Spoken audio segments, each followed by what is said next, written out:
As someone who could have gone anywhere and probably dictated some things in terms of your role within the offense, why was Texas the right place for you to start?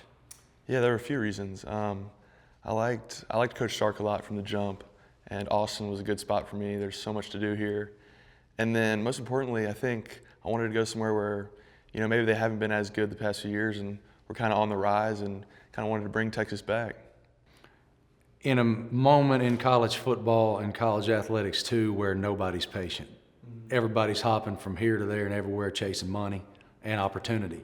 You chose to stay. Why was Texas the right place to stay? I think mostly because I liked being here. Austin's great. I have a bunch of friends. I like my teammates. I like my friends outside of football. So there wasn't really any reason to leave because I wanted to be here. And it wasn't always easy being the backup, but I think it's paid off, and I won't take it for granted now that I get to play a little bit more. What was the last moment in your career where you weren't the starter before you got to Texas? Well, it was weird. I went to a small 2A high school, so I was playing since my freshman year. So it's been a while. Maybe in basketball I was a sixth man a little bit. What was the hardest part? You mentioned that there were some difficult parts of it for you. What were those difficult parts? I think the hardest part was I got to play a little bit, and then you go back to be on the bench. You get a little taste of what it's like, and you love it, and then you go back to not playing. That was pretty tough. When you are someone that is called on in important moments, which you were, there was a lot of moments where they needed you to get very important yardage with your legs, specifically most of the time. What is the challenge of staying ready so you don't have to get ready when you just don't know? Yes, sir. I've been told by my uncles and dad and grandfather the whole time, just prepare like you're the starter. And it's hard when you're not getting the 1 reps, and you'll go games without playing. You're like, dang, I prepared like I was the starter the whole week and didn't even play. But it's tough. You got to stay ready on the sideline, keep stretching, stay loose, because you don't know when your number's going to get called. But I'm glad I got that advice early. How do you describe and define your college football career so far? Well, I haven't really played much, so I guess hadn't really started, but it's been fun. I've enjoyed it. I've learned a lot. I love my coaches, love my teammates, so I'm ready to get it rolling for sure. So you feel like it's only just now starting? Yes, sir, yeah. Right now? I mean, I haven't done anything. Okay, haven't done anything. When you look at a goal sheet, what do you hope it looks like a year from now? I hope we're national champions. Okay, that's a team goal. Yes, sir. How For me? How about you as a quarterback?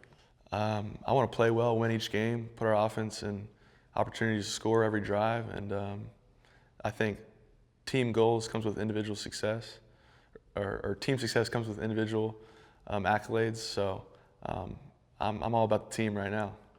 When you were in a position and Quinn got hurt this year and you started, what was that experience like for you to actually get the taste of being the guy? It was awesome. I think my first start against ULM, I kind of forced some shots downfield and was a little bit greedy, but then the next week against Mississippi State, settled in. And it felt good being out there. I loved every bit of it, so I don't want to let that love go. Who was your most difficult critic after you were the starter? My quarterback coach, he's pretty tough, and I love him. But he doesn't give out many compliments. He's pretty hard on us, and that's what I like, and that's what you want as a player. You want to be coached, and I would say him, Coach Milwee, AJ Milwee. He's the man. What was his analysis? He's just all about getting completions and staying ahead of the chains and not forcing deep shots and playing the game within the game. When you're the heir apparent to the throne of the first family of quarterbacks with a famous last name, to what degree do you desire to create your own identity with that famous last name? Yeah, I never really think about that. I'm just here to play football. It's a game I love, grew up playing. You're out there with your friends playing every Saturday. What could get better than that? I'm not here to take someone off the throne or I'm not worried about my legacy. I'm just worried about playing ball and winning games. What comes with your last name that we can't understand because we don't have it? I think a lot of undeserved attention, but hopefully it gets more deserving in the next few months. Undeserved. Why do you feel like it's undeserved? When you were the number one recruit in the country, Arch. Yeah, I don't think I've done enough yet to be taking a lot of pictures at restaurants and signing autographs, but maybe that'll come eventually. All right. Which family member of the famous quarterbacks in your family do you feel like your game is most like? I think probably my grandfather. He could run around a little bit, make plays, use a little more of his athleticism. But I like to take bits and pieces of everyone's. What pieces do you take from Peyton? Just his preparation, his accuracy, the way he leads other guys, gets the most out of his teammates. What feedback does he give? I can't imagine what it must be like to reach out to Peyton or Eli and say, hey, what do you think about this? If you reach out to Peyton about something, what's an example of a time that you did that, and what was his analysis? Yeah, I remember last spring I reached out to him. I was struggling in 2-minute drills, so I reached out to him and just asked what he thought. I texted him, and he sent back like a 10-minute voice audio. It was hilarious. But just saying how, you want the first play to be a completion, and then just went on, and it's great. Eli will cut more to the point, so it's two different types of advice. And what's Eli's advice for you? What's a moment you reached out to him for something specific? I reached out to him just about player to coach stuff and how you always want to be coachable, and sometimes it's good to get yelled at in front of everyone else to set the tone that you're not favorited or anything. So he's been good about that. What pieces of Eli's game do you try to incorporate? I really like how Eli, nothing really fazed him. I mean, he was up in New York with the media. They would have good years, bad years, and he kind of stayed level-headed. He would throw for 400 yards or throw for 4 interceptions, and you couldn't tell the difference. So I really respected that. I know you're really close with Archie. Describe your relationship with your grandfather.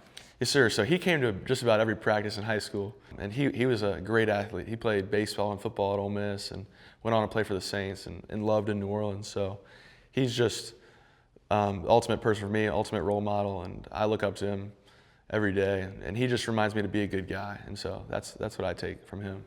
I know everybody's dispersed all over the place in the Manning family, but what's the last time you can remember that everybody was around the table at the same time together?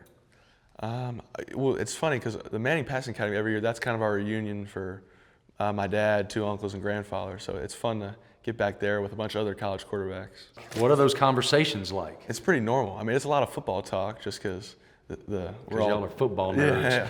Yeah. But it's just like any other family. Normal, make fun of each other.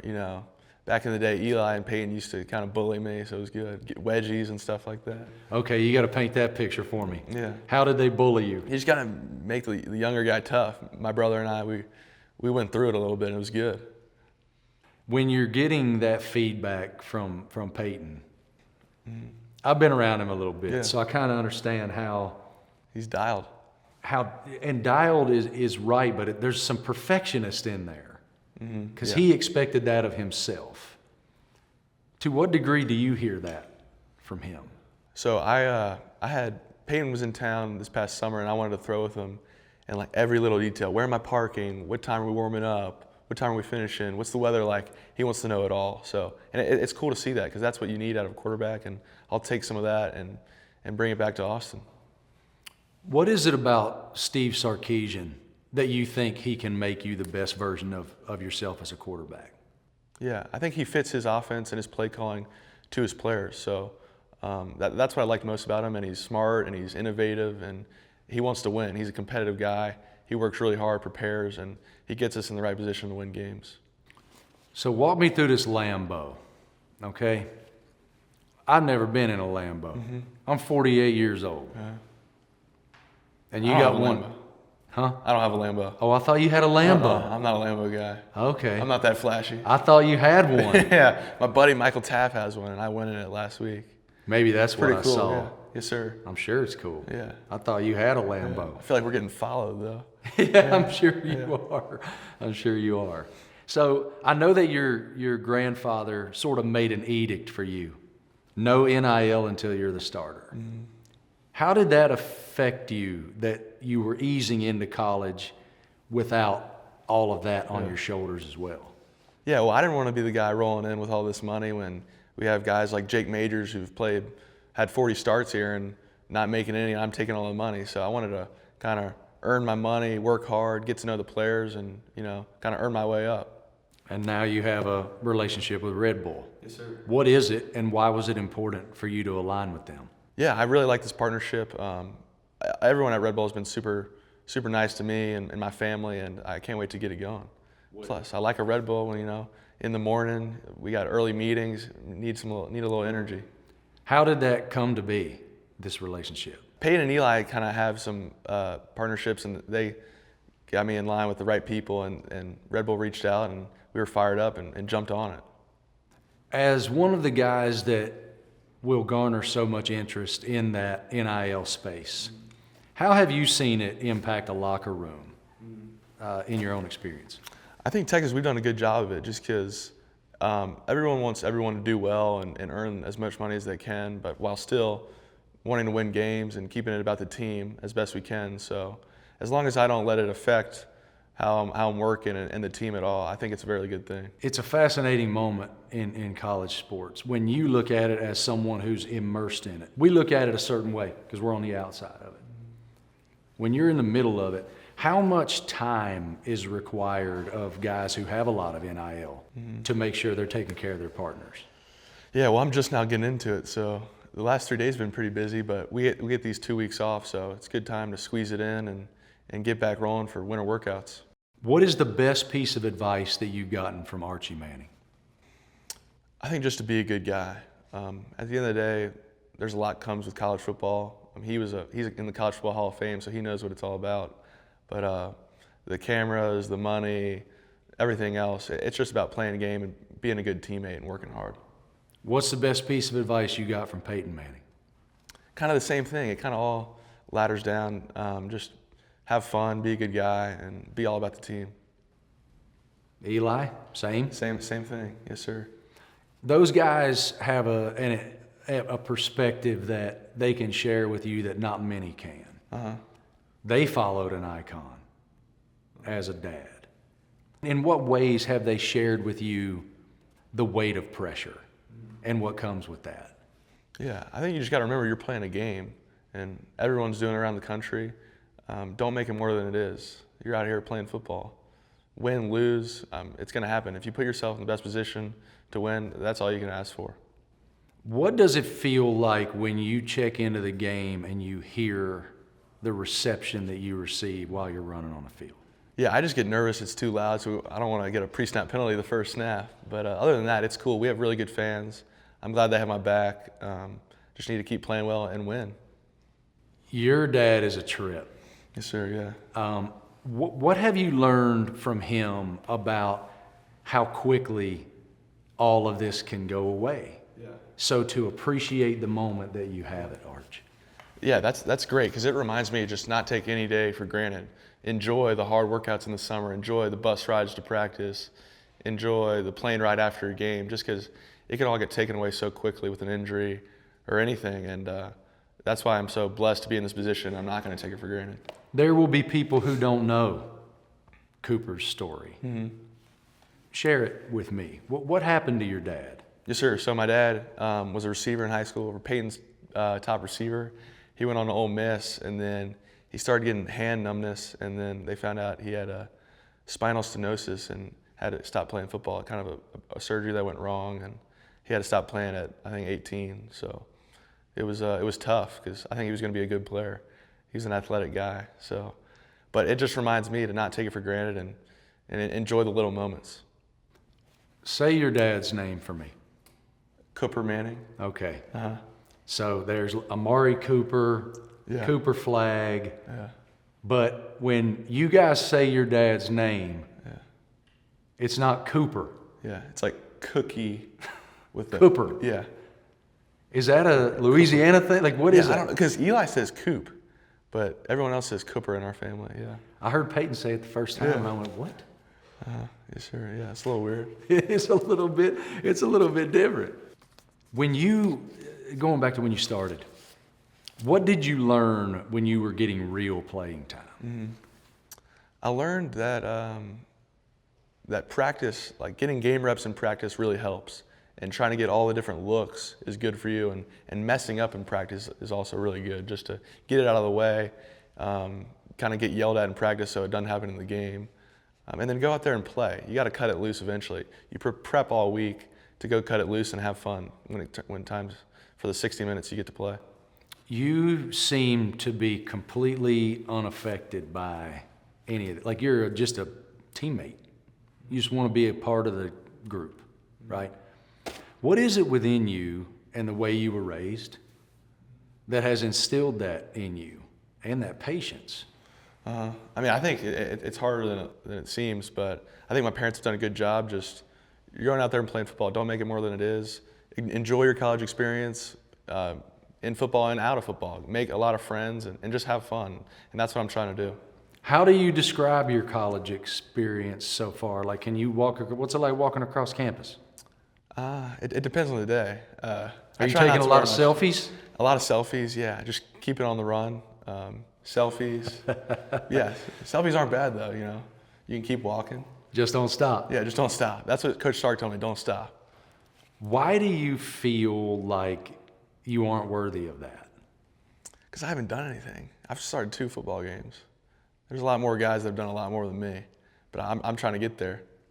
When you are in the locker room with those guys and you come in with this acclaim, I know Quinn did too, so there's part of that. But you come in with this acclaim, what do you take from those guys for being Arch Manning? Yeah, a little bit, but I think I've learned a lot from Quinn and just putting your head down, working hard, and earning the respect of the team, and then everything goes away. You can make fun of other guys, and it's just your buddies.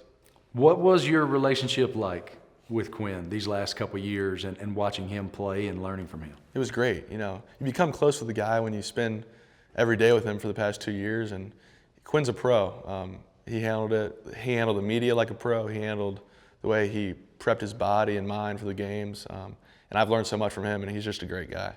When you see that he was ready to go, when you learn that he said, okay, yeah, I could come back, I could do this again, but I'm gone. What went through you in that moment? Yeah. Was there a phone call from Sark? How did that go down where you learned, all right, it's my time, it's my team? Well, kind of right after the Ohio State game, I was with Quinn in the locker room, and he was just like, enjoy every moment. It goes by quickly, so love on your teammates and have fun. And I took that to heart, and I'm thankful for everything he did for me. And Coach Stark just told me to be myself and be a leader and work hard, and it'll all work out.